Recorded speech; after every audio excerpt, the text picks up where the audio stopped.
Live from Bermuda Broadcasting, this is ZBM TV9 News.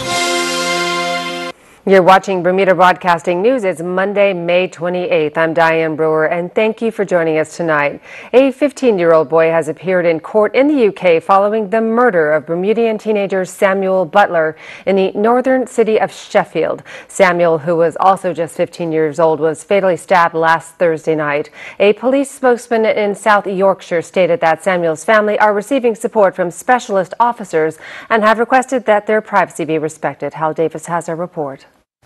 Flowers mark the spot of a tragedy as another Bermudian teenager dies, stabbed to death in a British town. Samuel Baker was just 15 when he was killed in the northern city of Sheffield. An air ambulance rushed him to hospital, a post-mortem revealing he'd been stabbed in the chest. Another 15-year-old has now been charged with the killing. It's all depressingly familiar. In February, flowers were laid in tribute to another Bermudian teenager stabbed to death in Britain, this time in the city of Nottingham. Lyrico Steed was just 17, victim of an attack thought to have been carried out by a group of young men. When I was growing up, my best friend did die from being stabbed. It changed my perspective of what the actual world was about. And that is when I started carrying a knife for protection. This video by the UK's Home Office Ministry attempts to put young people off carrying knives by telling the true stories of those hurt by knife crime. It's evidence of official concern about the scale of the problem. Knife crime rose by 22% across England and Wales in 2017, the biggest annual increase ever recorded. And there's no sign of that declining so far this year, with a spike in knife killings pushing London briefly ahead of New York in terms of murders. There's no evidence that Bermudian youngsters are more at risk than any other teenagers. But with hundreds moving to the UK in the last 10 years, there's every chance another name will soon be added to the list of those who are from Bermuda but die on a British street. Howell Davis, Bermuda Broadcasting News.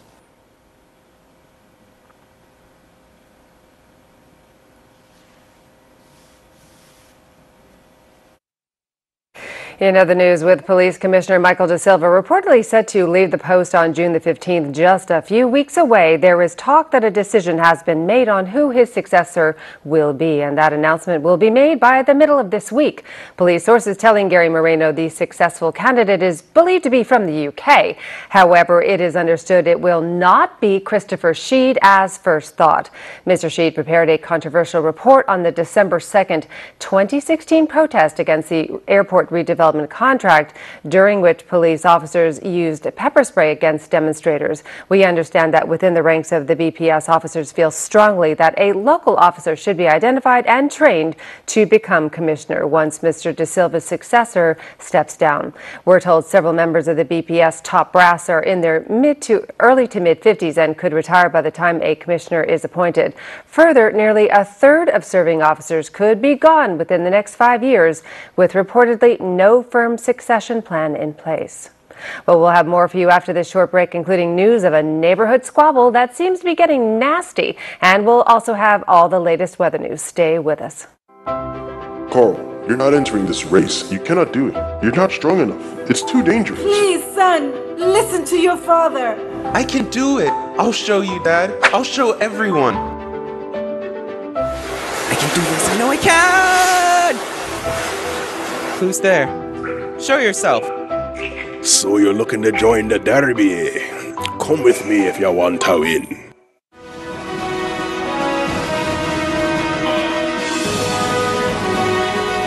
You'll be faster.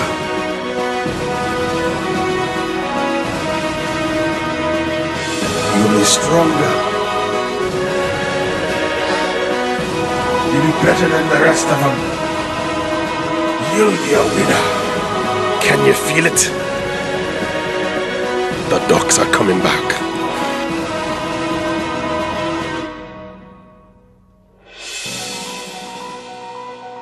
Rubber Duck Derby, June 3rd, 2018. Adopt a duck to support Friends of Hospice. Welcome back. Well, residents of Mission Road in Paget once more calling for action to be taken against a neighborhood garage. They say it poses a threat to their health and safety. Also makes life difficult with the indiscriminate parking of vehicles on an already narrow roadway. The owner of the garage, however, is adamant he's done nothing wrong. Gary Moreno tells us more.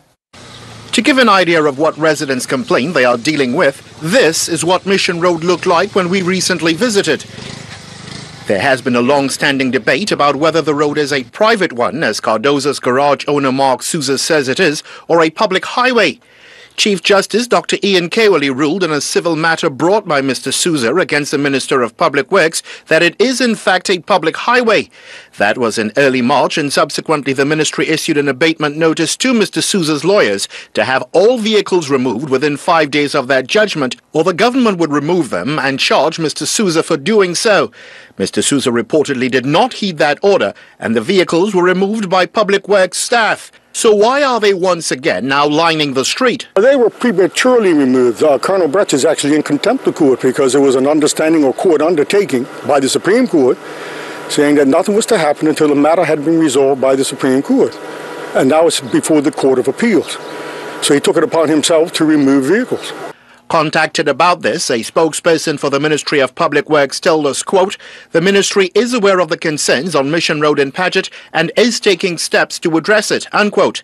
Meanwhile, Mr. Souza maintains he is the rightful owner of what he says is a private road. I can track back this piece of land to 1642 and show clear title. So I think they've been misinformed. And as to suggestions that the current situation poses a problem in the event the area has to be accessed by emergency vehicles. Unless they bring the really, really big snorkel truck, there might be a problem. But the trash trucks make it, boats make it. The guy even bought a swimming pool up here. So that made it. Now, things reportedly became physical one day last week. A resident claimed he had his bike rammed by Mr. Souza after complaining that the latter had parked a vehicle in the middle of Mission Road, denying him free access to his residence. That's not true. He was just parked in the middle of the road. He wouldn't move. So I had to come back and tell the clients that were here to go that way, because the day before he actually hit one of my staff members with his bike. People actually saw it. He was in the middle of the road here, and he just took his bike. I tried to squeeze in between the inside, and he just took his bike and hit the car. Then there was another incident involving the same neighbor on Saturday, as he again tried to get to his home, but was made to wait while one of Mr. Souza's employees worked on a vehicle. I've suffered it, and I was quite nice. And then when you guys abuse it, there gotta be a price to be paid, man. It's as simple as that, man. Mr. Souza, who was unmoved by the ruling of the Chief Justice declaring Mission Road a public thoroughfare, proposes this solution, since he remains adamant that it is privately owned. So I don't know, I understand what the fuss is about, but I'm more than happy to sell. I don't want to give it away. Gary Moreno, reporting for the Bermuda Broadcasting News. Turning to weather news.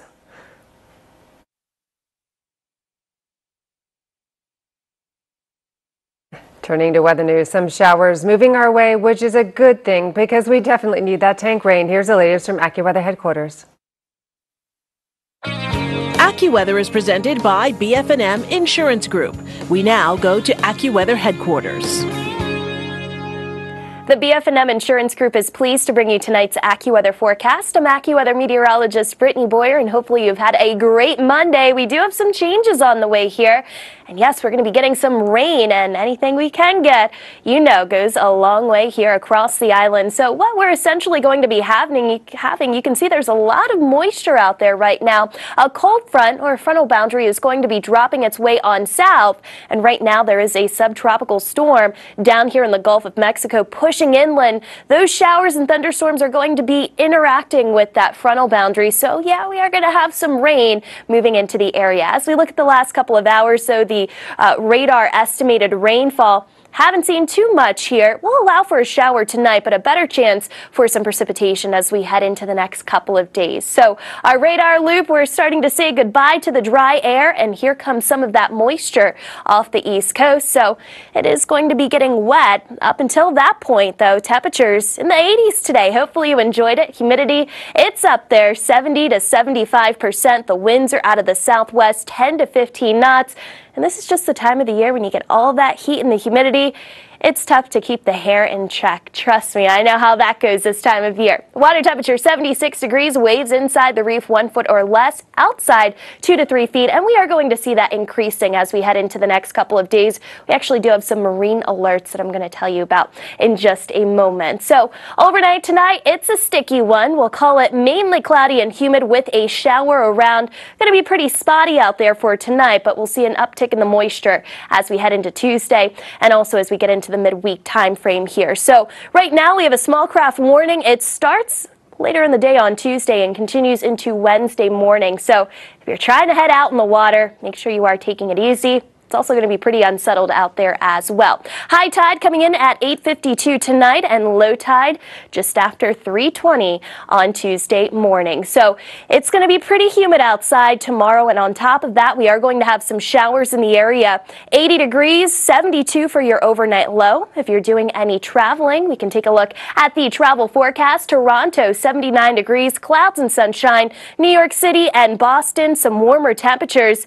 Actually, Boston today has only been in the 50s, so it's a little bit cool there. Atlanta, Miami, they're going to be getting some of that tropical moisture with that subtropical storm Alberto.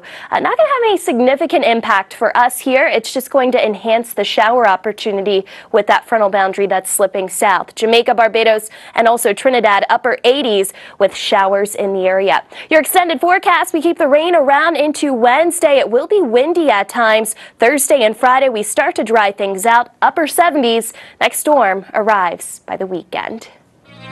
AccuWeather was presented by BF&M Insurance Group.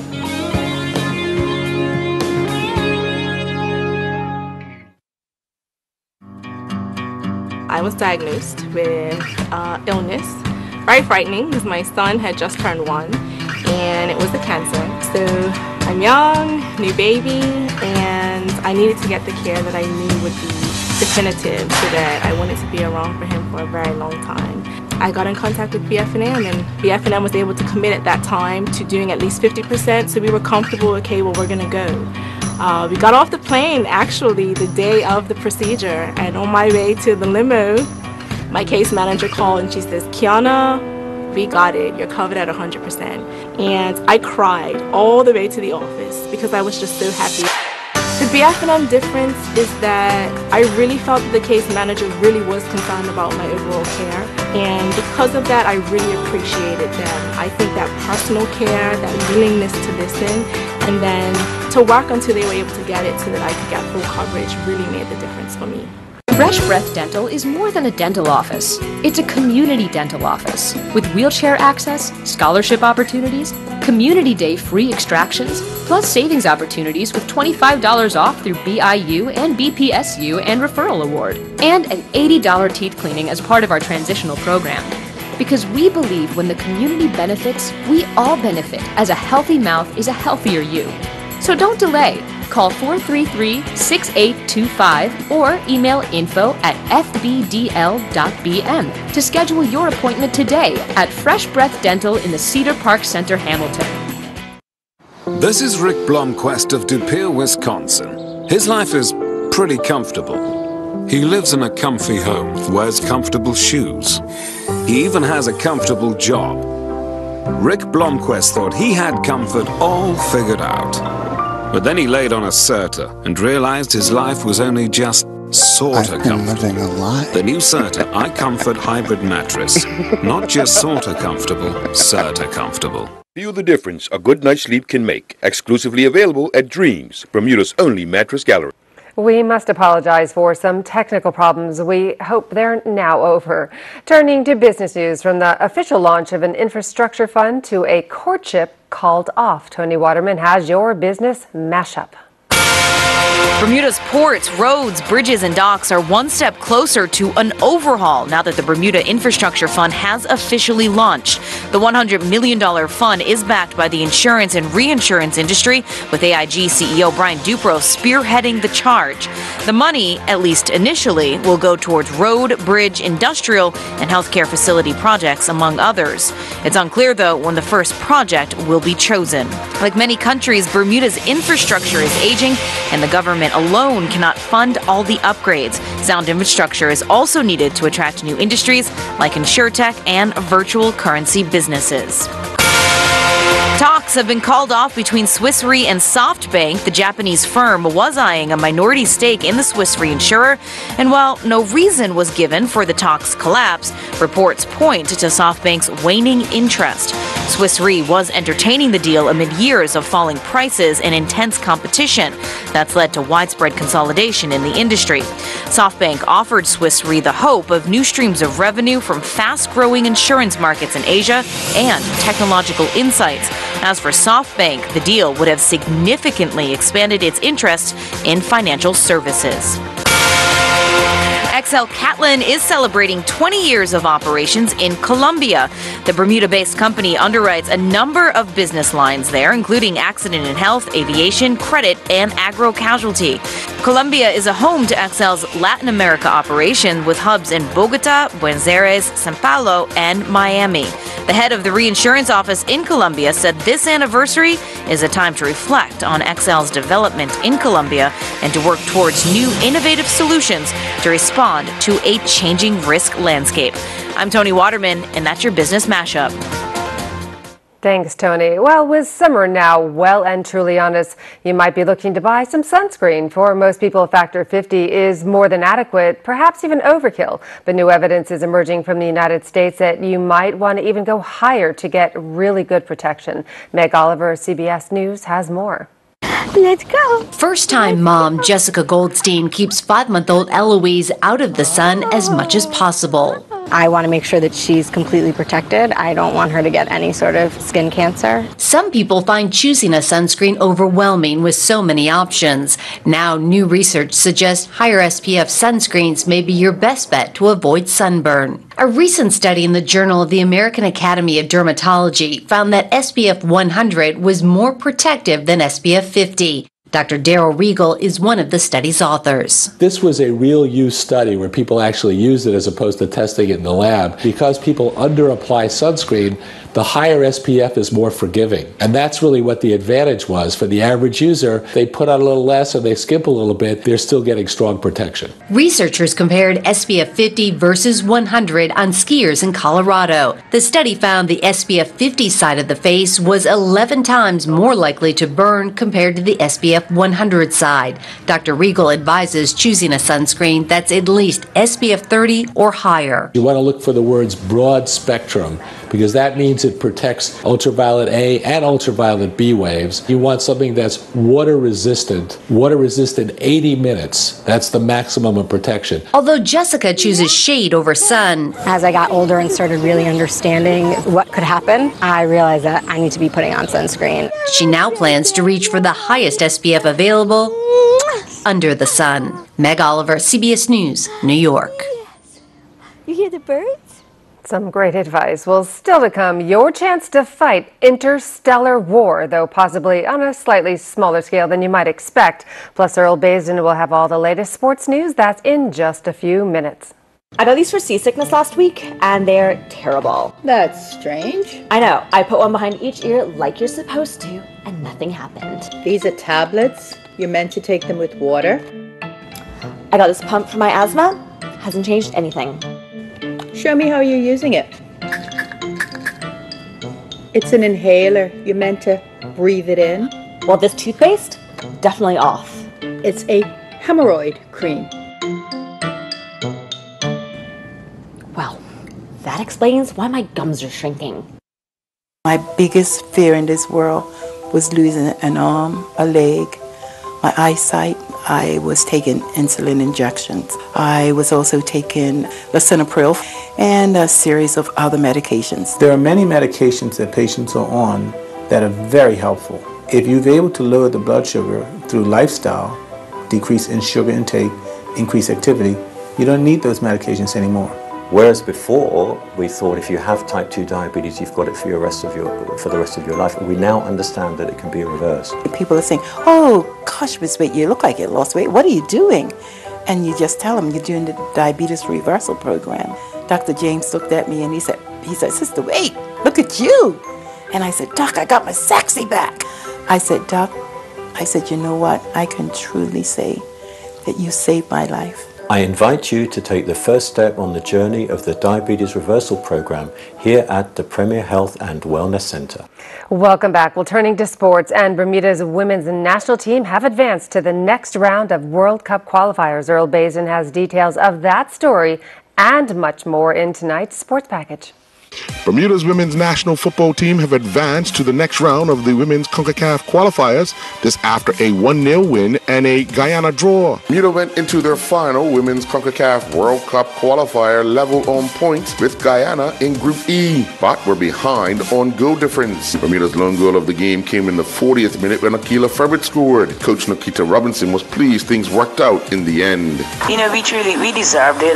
We were definitely the better team over against Suriname tonight. We created more chances in the first 20 minutes than we did in the first two matches.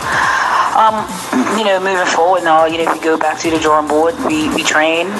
This is a good group. Reminding everyone that, you know, we only got together for 2 weeks before we traveled. And so, you know, girls didn't really have time to gel. You know, we still ended this tournament top in the group. Bermuda Paralympian and Parapang Games gold medalist Jessica Lewis concluded competing in the World Para Athletics Grand Prix in Switzerland. Lewis would make her way to the podium to collect a silver medal after she was clocked at 31:03 during the women's T53 200-meter dash. Lewis would then finish 7th, competing in the T53 women's 800-meter dash, crossing the line in a time of 2:07.76. Lewis would win the T53 women's 100-meter dash. Lewis was clocked across the line in 16:78, which was a personal best time. On the final day, Lewis took to the track to compete in the T53 women's 400 meters, crossing the line in a time of 1:00.74, finishing 4th. The St. George's Cricket Club have made a 3-0 start to the 50-over Premier Division following their 9-wicket victory over Western Stars yesterday. Western Stars batted first and were bowled out for 91. Swain Campbell and Neon Steed were the only two batsmen in double figures, scoring 14. Onias Bascom continues his good start to the season with the ball with yet another 5-wicket haul, this time finishing with figures of 8.4 overs, 2 maidens, 5 for 17. In reply, former Western Stars player Tamiko Wilson would lead St. George's to victory with a knock of 37. Campbell was the only Western Stars bowler to claim a wicket, and he would finish with figures of 3 overs, 1 for 21. Members of the Bermuda Sanda team competed in Barbados during the Sandra Kicks and Licks tournament. Krista Dyer defeated Sarah Buxak in 3 rounds to win the female 65-kilogram title in the Barbados International Tournament. Rael Bowen won the 90-kilogram weight division in a round robin with wins over Emerson Hurley of Barbados and Dustin Knight of USA. The Bermuda fitted dinghy season got underway in the St. George's Harbor yesterday with racing hosted by the St. George's Dinghy and Sports Club. Elizabeth II out of the Royal Hamilton Amateur Dinghy Club came away with 2 wins on the day. They would win the opening race of the day, the Heritage Trophy race, and the second race, which was the Anniversary Cup, while Challenger II out of Sands Boat Club won the third race of the day, winning the Leon D. Fox Cup. Meanwhile, the St. George's Harbor was busy as the Bermuda Comet class also took to the waters for the James Perry Cup. Stephen Dickinson showed no signs of rust winning the regatta. Dickinson and his crew, Heath Fogo, picked up 3 wins and a second place finish to end with 3 points. Maxwell Curtis and Stephen Ferbert finished with 7 points, picking up a win in the 4th race. Gledwood Lambert and his crew, Stephen Mabry, finished 3rd with 8 points. Bermuda Motorcycle Racing Club's 2018 Circuit Race Championship Series kicked off at the Rubis Southside yesterday. 8 youth riders battled it out in the mini bike class throughout the day's 3 heats. Kamari Pitt welcomed the first win of the season. Azai Devine and Jediah Cummermack won heats 2 and 3 respectively. Jeremiah Samuels won all 3 races in the Formula Open class. Kenneth De Silva won 2 of the 3 heats in the Scooter 70 class. Ricky Wade won the other. Edward Cook made a clean sweep in the Scooter 4T class, where he won all 3 heats. D.H. Minus of Franklin Pierce University Men's Track and Field and Tiara DeRosa of the Shaw University Women's Track and Field both competed in the NCAA Division II Championships hosted by the John C. Smith University at the Irwin Belk Complex. Running for the final time in his collegiate career, graduate student Miners competed in the men's 800-meter final, where he clocked a time of 1:48.53, crossing the line 5th. DeRosa competed in the women's discus throw, finishing 11th out of 23 competitors. DeRosa had a top toss toss of 45.43 meters, which came on her third attempt. A Bermuda YAO baseball Babe Ruth doubleheader took place at the YAO ballpark in St. George. The Orioles picked up a 15-8 win over the Yankees. The Cubs watched the game slip away early and could not recover, going down 14-5 to the Nationals. The Bermuda Basketball Summer League season, sponsored by One, continued with a close game. The Warwick Rimrockers went down 62-60 to the Paget Flyboys. Billy Clemens and his Bowden BK teammates drew 2-2 with Yagadol in the Slovenia Division II match. Dante Levrock and his JK Navratrens teammates went down 4-2 to Flora in Estonia Premier Division action, and Jair Parfit Williams and his NJ Ruda Valenja teammates went down 1-0 to Triglav in the Slovenia Football League. I'm Earl Baisden with Bermuda Broadcasting Sports. Thanks, Earl. Well, and finally, after some exhilarating but exhausting Bermuda Day celebrations, you may be looking for a little escapism this weekend. Well, on Saturday, you could pay a visit to the 41st millennium and fight an interstellar war. Don't believe me? All you need is some creativity and more than a little imagination, as Gary Foster Skelton found out.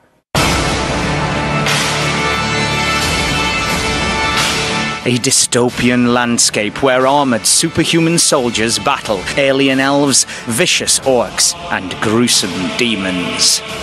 This is Warhammer 40k, the fantastical universe which Bermuda's tabletop wargamers journey to on a weekly basis.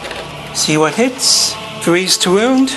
And some have made this their game of choice for a long time. I've been into the hobby for roughly 25 years now. I first came across the actual game itself when I was 14 years old. I got into the hobby in '97. The game is a blend of strategy, math, and chance. 3 misses and 4 hits. The pieces all have different strengths and weaknesses, much like chess. How many wounds does he have? 6.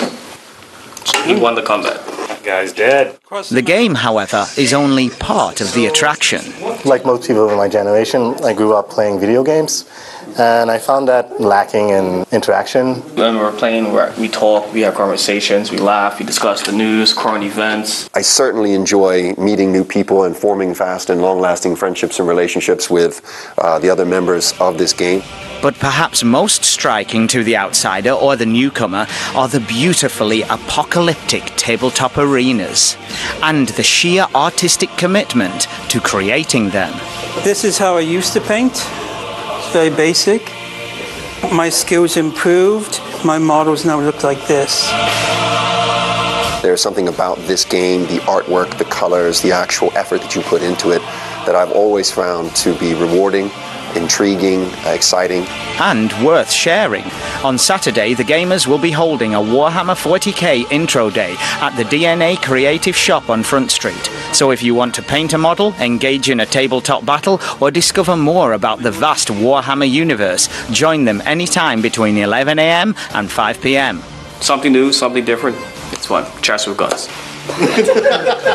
Gary Foster Skelton for Bermuda Broadcasting News. An interstellar war looks like great fun. Well, that's our newscast for tonight. I'm Diane Brewer. Thank you for joining us. Hope to see you at the same time tomorrow. But for the moment, good night.